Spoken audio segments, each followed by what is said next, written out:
Magandang hapon mga ka-happy hour. Narito ang mga balita para sa MBC TV Network News Update, 5 PM edition. Halos 2 pesos na bawas singil sa kuryente, ipatutupad ng Meralco ngayong Hunyo.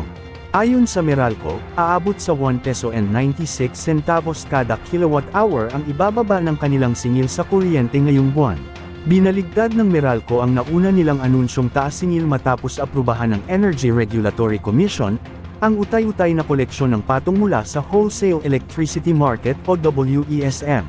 Katumbas ng bawas singil ang 392 pesos na tipid sa mga kumokonsumo ng 200 kWh, 588 pesos naman ang bawas sa kada 300 kWh, 784 pesos ang tapyas sa 400 kWh, at 980 pesos na bawas sa kada 500 kWh.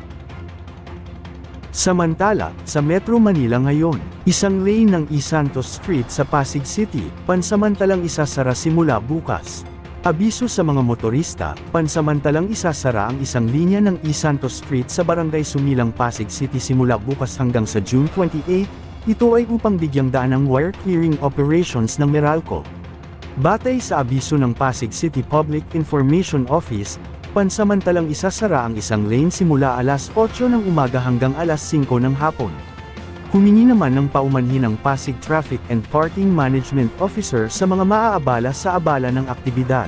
Pinapayuhan ng mga motorista na planuhin ang kanilang biyahe, at humanap ng alternatibong ruta. Ating alamin ang mga latest update mamayang alas 5:30 ng hapon, sa programang Metro Manila Ngayon, Afternoon Edition. At yan ang mga balita para sa MBC TV Network News Update, 5 PM edition.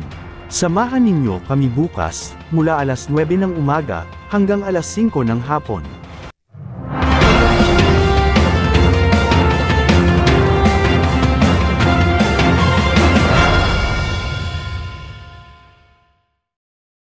Mga ka-happy hour, kung gusto mong manood ang mga balita sa MBC TV Network News Update, mag-subscribe sa aming YouTube channel, i-like ang aming Facebook page, at i-follow sa aming TikTok account.